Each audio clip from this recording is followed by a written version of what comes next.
I ain't gonna go if it don't feel right.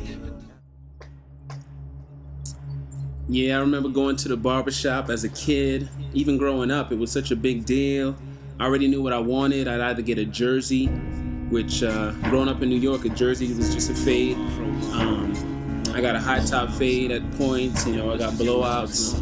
Now they got fro hawks and all these other kind of hairstyles. And I have this line in this song that we have called Witness to Chaos, where I basically say, I don't line up for a barber like a DJ. I do my own cuts like a gardener.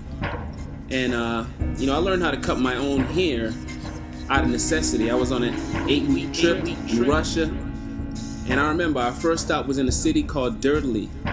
And I met one of the most amazing men of God I had ever met. His name was Pastor Sasha. He had a home church of about 7 to 10 members, and it was in a Muslim community. We spent our first, couple weeks, or a couple days, I should say, witnessing and going out and working amongst the community. And we had this one event where I guess we started to arouse the Muslim community with our message of hope. The authorities came out and, they began to tell us that we had to stop. And I had never seen passion so raw and so unwavering. This Pastor Sasha, he just stood boldly, even in the midst of almost being arrested. I said to him, they're gonna arrest you. He was like, I've been arrested 3 times already. He said it in broken English, but I understood what he meant. I didn't know where that passion came from, but later on in the trip, I would find out. As he began to share his testimony, he told me that he once had a soccer opportunity and then he got addicted to heroin, and it just robbed his life of a lot of the opportunities that he had. And God brought him restoration. He went through a process. So he understood what restoration meant. He had been through a process. While I was on the missions field, obviously I learned how to cut my hair, and it was a good time to learn because I was able to make mistakes. I remember learning how to cut my hair on the weirdest objects, like the back of CDs and makeup compacts. Because I didn't always have a mirror at my disposal. But cutting your hair is a real process. You get uncomfortable and you got these different things that you're doing, and you're doing it all to transform the way that you look or your appearance.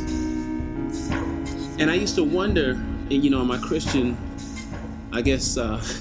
immaturity or youngness, why would God, an infinite God, limit himself in any way? Like, why did it take him 7 days to create the earth? And while I still don't have the exact answer for why God would do that, I came up with an assumption, or should I say, something that Scripture communicates, and it's just that God's in love with the process, There's a scripture in Proverbs 27:17. It says, "As iron sharpens iron, so one man sharpens another." During that process, he's able to build us and build character. Like, have you ever seen iron being sharpened? Or tried sharpening something that's dull? It's a violent process. It's noisy, but it's necessary in order for that object to get sharp. Or to get better. You can build a city in days, but it can take a lifetime to build character. And like I said, from what I've been able to see in scriptures, God's in love with the process.